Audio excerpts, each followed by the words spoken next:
Hi, boys and girls. I'm Nana Rose. We're talking about the quote-unquote 12 days of Christmas. So I thought that today I would share with you a story which you probably have heard of or know as a ballet. This is the story of the Nutcracker Ballet. And this is by Vladimir Vagin. The Nutcracker Ballet, Vladimir Vagin.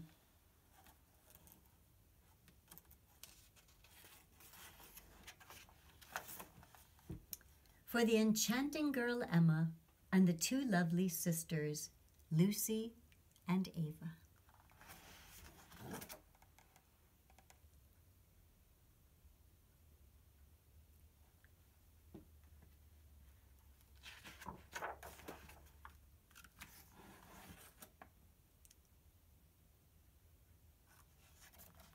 It was Christmas Eve, a night for magic.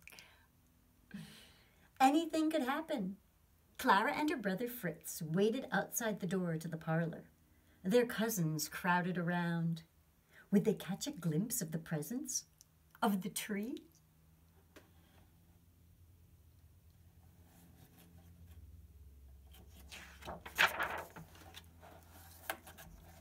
The children spilled into the parlor. The tree, full and fragrant, rose grandly before them. Sweets hung from its branches. Candles lit its boughs. Clara's cheeks flushed with excitement.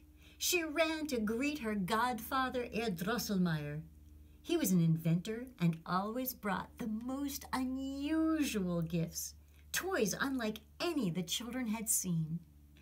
This year, Herr Drosselmeyer arrived bearing 3 tall boxes, each wrapped in festive paper and tied with bright ribbons. He opened the first. What do you think is going to be in that package? Big box tied with ribbon.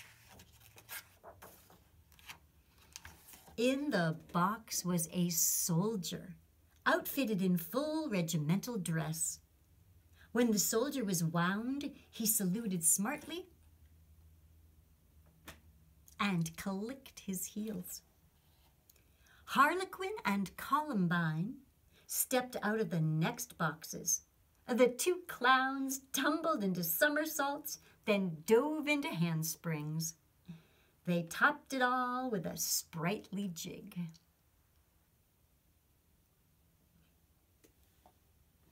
So that's your soldier, that's Harlequin, and that's Columbine.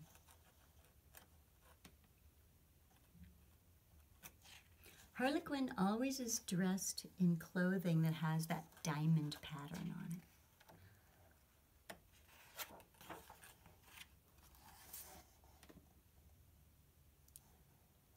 Finally, Clara's godfather brought out a small wooden soldier, no bigger than a doll. The soldier's hair was snow white, his head was large, and his features coarse. Herr Drosselmeyer placed a nut in the strange soldier's mouth. Crack! The soldier was a nutcracker. Herr Drosselmeyer handed Clara the nutcracker and the sweet nut meat. Before Clara could taste the treat, Fritz bounded up and grabbed the nutcracker from her. He jammed a nut in its mouth and snap! With one careless tug, Fritz broke the nutcracker's jaw. The children's father grabbed Fritz by the collar and scolded him roundly. Herr Drosselmeyer shook out a handkerchief and wrapped the poor soldier's jaw, repairing the damage as best he could.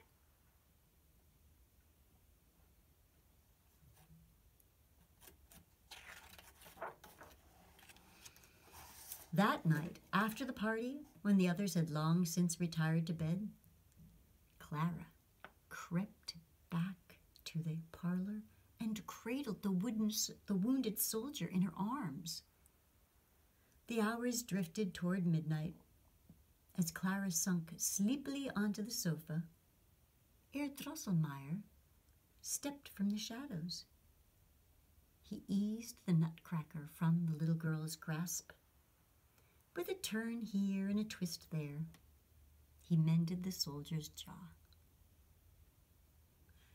Bong, bong, bong, bong, bong, bong, bong, bong, bong, bong, bong, bong.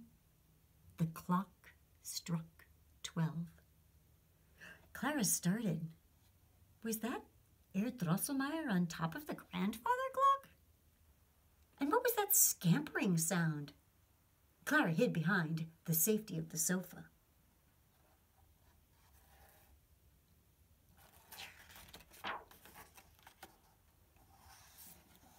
A mouse scurried across the room, brandishing a sharp saber. Clara gasped. The mouse was as large as she. The Christmas tree, too, began to grow, and grow, and grow, until the top branch of the tree scraped the ceiling. Fritz's toy soldiers, spirited and tall, marched out in tight formation. Even the Nutcracker had grown as large as Clara. Is your mouse over here, Nutcracker? All the soldiers?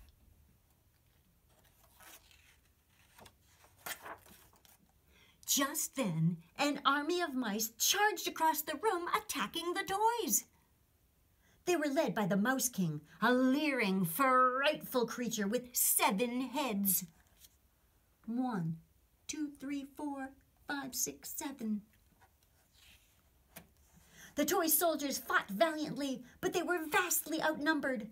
The Mouse King pinned the Nutcracker with his sword. "No!" cried Clara. She hurled her slipper at the Mouse King, knocking him flat. The Nutcracker leaped to his feet. He thrust his sword through the Mouse King's heart. The toys were the victors. Yes! He lifted the crown from the Mouse King's head and placed it atop Clara's.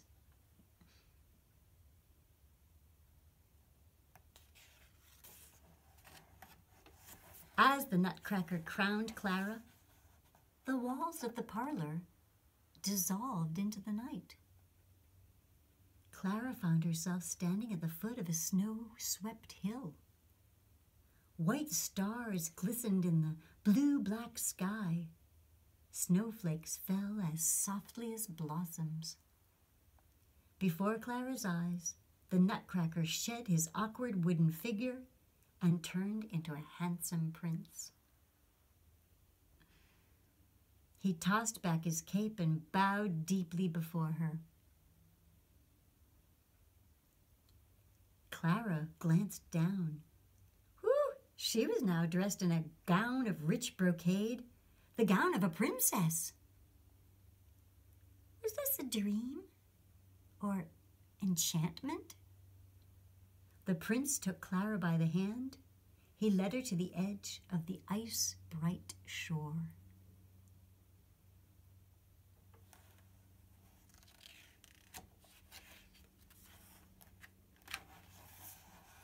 Clara and the prince stepped aboard a boat with a graceful, billowing sail.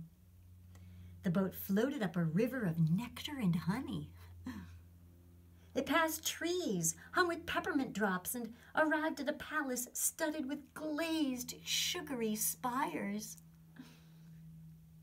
"My home is the land of sweets," explained the prince. "I rule from the marzipan castle." Spires are the points, usually of churches, or of turrets, maybe.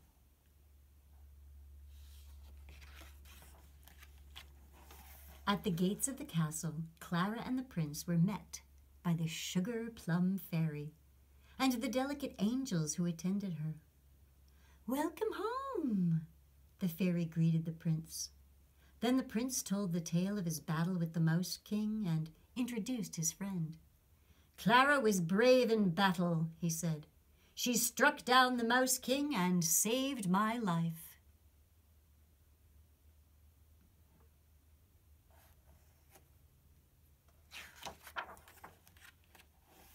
With great ceremony, Clara and the prince were led to the banquet hall, where they took their places at a grand throne set with trays of sweets. The Sugar Plum Fairy beckoned her troop of delicacies. "Let the celebration begin," she proclaimed. First to perform were 2 hot chocolates. They danced a Spanish fandango, a click with castanets. Next came the Arabian coffee. She wore gauzy flowing silk that shimmered as she swayed. She whirled amid a swirl of scarves, a clack and clang of bangles.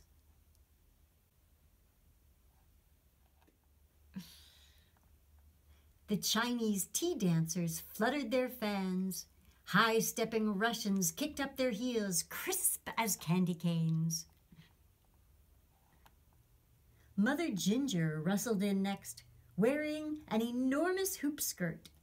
When she parted her petticoats, children tumbled out, 6, 7, 8, and more.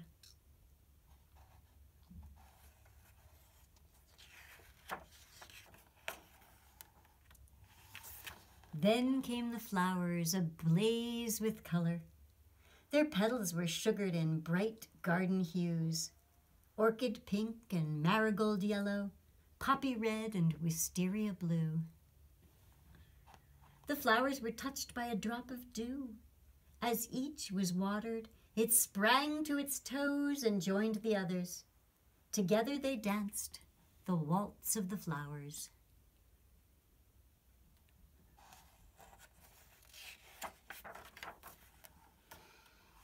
Finally, the Sugar Plum Fairy came to the floor, escorted by her gallant cavalier. The two performed an elegant pas de deux, a fitting finale to all the dances of the Candy Kingdom. As the music faded, Clara knew it was time to return home. The delicacies bid her goodbye.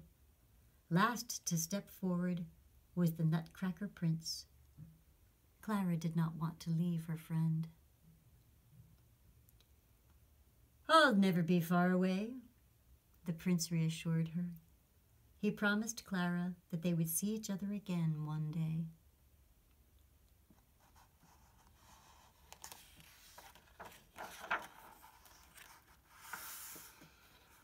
On Christmas morning, Clara awoke, snug and warm in her own bed. She recalled the adventures of the night before, the battle with the Mouse King and the journey to the land of sweets. Through it all, she'd had the company of her prince. Clara hugged the Nutcracker to her. She wanted no other present, for Clara now knew the secret of Christmas, that magic is the best present of all.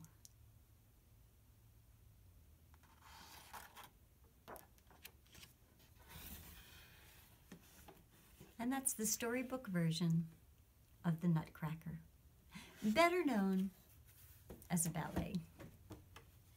Whatever you do today, put on some music and dance. Any kind of dance you want. Just move. But whatever you do today, have fun.